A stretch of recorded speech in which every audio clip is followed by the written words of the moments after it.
Hello, poker enthusiasts, and welcome back to another Hustler Casino live hand review. Today, we're going to analyze a hand that took place between two legendary players, Doug Polk and Tom Dwan. Let's dive right into the pre-flop action. I like two cards. You like start telling a story? I need two cards. I played a big pot with that one once. 14.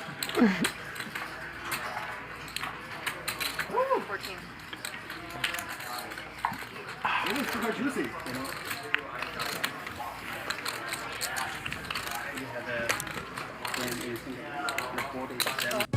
The hand starts with Doug Polk opening 5-4 of spades in a 2 big blind ante game. Tom Dwan wakes up with pocket 7s in the small blind and decides to 3-bet to a straightforward size. Doug Polk makes the call. But note that both players have extremely deep stacks, and let's see a flop. Was it Doug Polk opening the suited connector in the cutoff. Tom Dwan puts in the 3-bet from the small blind and flops middle set. 31,000 in the middle.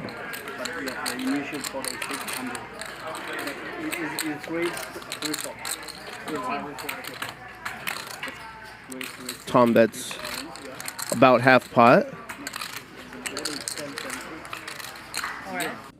The flop comes King 7-2 two-toned. Tom chooses to make a 50% continuation bet, a super OG C-bet size. If we model this hand in a poker program called Pile Solver, we see that the optimal play estimated by the model allows Tom to choose between a 50% pot bet and checking for any hand in his range, as both actions have the same expected value. Doug decides to call, and while his hand appears weak, there are a couple of factors that make this call good. First, 5-4 suited has backdoor flush and straight draws that create a bit of equity.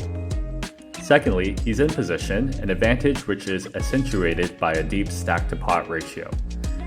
The Pile Solver model agrees with this analysis.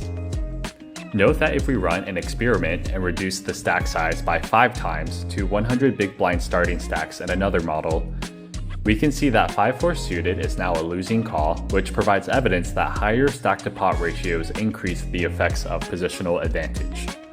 Let's see the turn. I thought orange just at all. For a second, I was like, whoa. Needs running cards to make a hand. That's a good one. I guess 34 or however many years before me.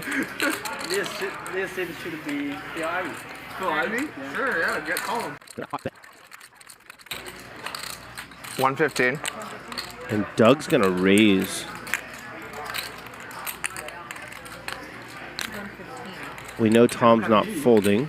115. 115, yeah.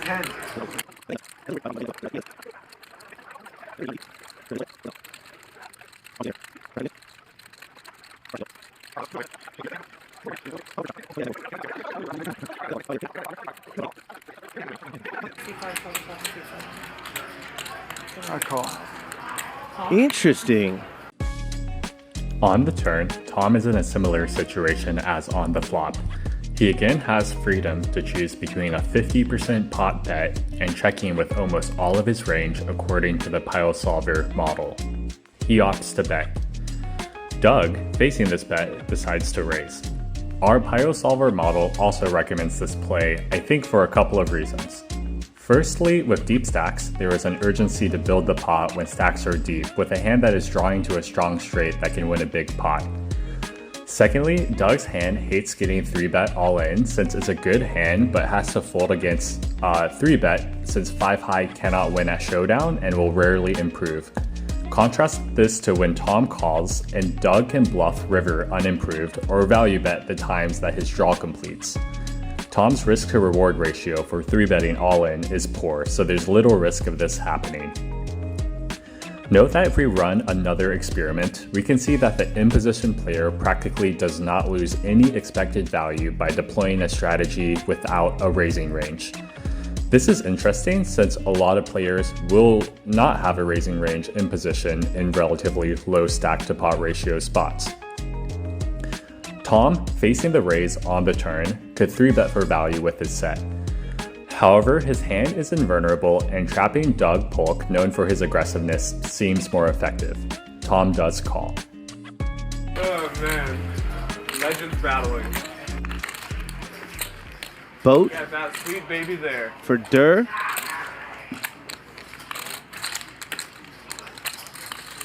Check.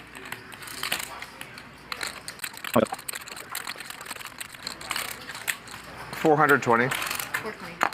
Snap call. If not, snap jam.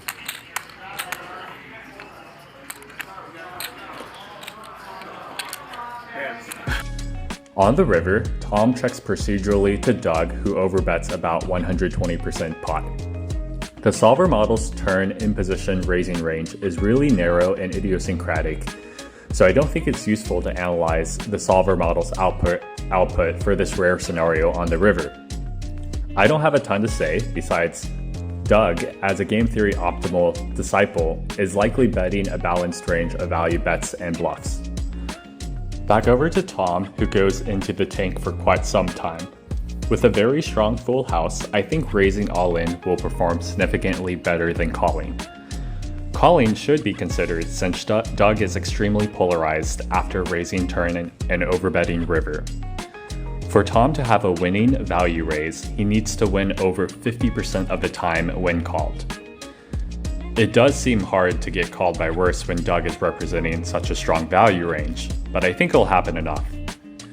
Doug's value range comprises hands like King 7 suited, King 6 suited, and pocket 2s, which comprise 5 combos after considering the blocker effects of Tom holding pocket 7s.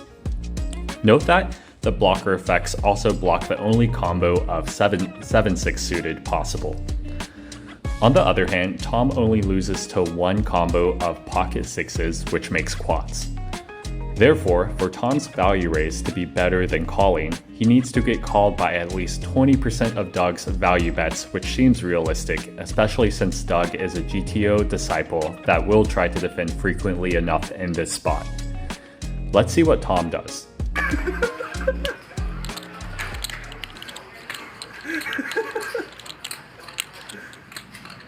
C5 called the call down C7. It's gonna raise more than Dur. What's on there? What are we doing? Show. You win. I know I win, probably. The Uh-oh. question was just if I'm shoving or not, dude. What the fuck? You got It's so if I big. shove the river or not. I'm never Hey, can you folding. sit down, please? It's if I shove the river or not. Do I shove or not? Mostly show. No, it's pretty close. To summarize, running experiments with solvers has shown us that deep stack-to-pot ratios make positional advantage more impactful, and that playing a call-only strategy in position can be as effective as developing a raising range. Furthermore, when considering value betting or raising in very narrow range spots, we should analyze villain's calling range combinatorically to determine whether we can get called more than 50% of the time by worse hands. If you made it this far, you might be interested in personal coaching. You can check out criticalpoker.com for more details, or contact me directly at info@criticalpoker.com, or DM me at MNW on Discord. Thanks for watching, and until next time, keep honing your poker skills.